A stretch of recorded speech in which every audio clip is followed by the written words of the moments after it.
Useless and useful video అండి ఇది. అలా ఎందుకన్నానో మీకు వీడియో ఎండింగ్‌లో అర్థమవుతుందనమాట. 10 సంవత్సరాల నుంచి వంట చేస్తున్నాను కదా! నెయ్యి కాయడం పెద్ద విచిత్రమా ఏంటి అని చెప్పి స్టార్ట్ చేశాను. క్యారేజీలు పెట్టే టైంలో నెయ్యి కాస్తే ఇలా అవుతదనమాట. హడావిడిలో నేను స్టీల్ గిన్నెలో వేసి పెట్టేసానండి. అలా మాడిపోయిందనమాట. మాడిపోయినప్పుడు తెలుస్తది కదా! ముందే కట్టేయొచ్చు కదా స్టవ్ అనుకుంటారేమో. నేను పెట్టింది స్టీల్ గిన్నెలో అనమాట. అది డైరెక్ట్‌గా అడుగు మాడిపోయాకే ఆ స్మెల్ తెలిసిందండి. మామూలుగా మందపాటి గిన్నెలో ఏస్తే సన్న మంట మీద ఉడుకుతది కదా! అప్పుడు మంచిగా చక్కగా మనకి స్మెల్ తెలిసిపోద్ది. స్టీల్ గిన్నెలో స్టార్టింగే నల్లగా మాడిపోయింది ఏంటో మరి. అయినా నేను వేసింది వెన్న కాదండి, మీగడనమాట. ఒక వారం రోజులు కలెక్ట్ చేసిన మీగడని వేస్తే ఇంత నెయ్యొచ్చిందనమాట. అయ్యో! ఎంత వేస్ట్ అయిపోయింది అయ్యయ్యో! అని బాధపడుతున్నాను. మాడిపోయింది. అసలు నా 10 సంవత్సరాల మ్యారీడ్ లైఫ్‌లో ఒక్కసారి కూడా పాల గిన్నె మాడలేదనమాట. ఇదే ఫస్ట్ టైం నెయ్యి గిన్నె మాడిపోవడం. ఇప్పుడు దీన్ని నేనేం చేయాలా అని కూర్చొని దిగాలుగా ఉన్నాననమాట. ఇంకేం డౌటు, మన యూట్యూబ్ మాత ఉంది కదా! సెర్చ్ చేస్తే యూట్యూబ్‌లో బోలెడన్ని వీడియోస్ ఉన్నాయి. సర్లే ట్రై చేద్దాం. ఈ అవకాశాన్ని మాత్రం ఎందుకు విడిచిపెట్టాలని చెప్పేసి స్టార్ట్ చేశాను.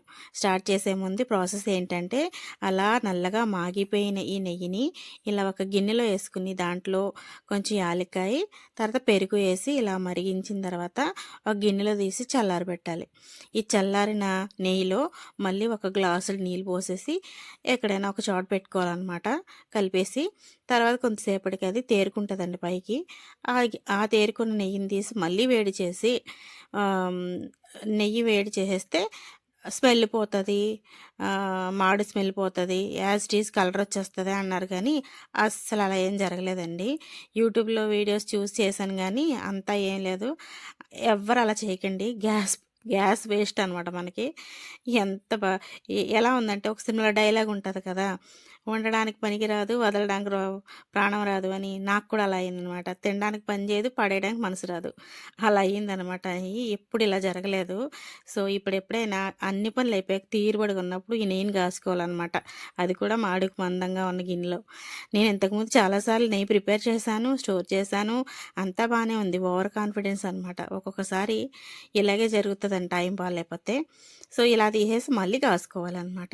ఎవరైనా ట్రై చేసే వాళ్ళు ఉంటే మాత్రం నెయ్యి మాడిపోయింది ఇలాగా అస్సలు ట్రై చేయకండి. ఏమీ యూజ్ లేదు.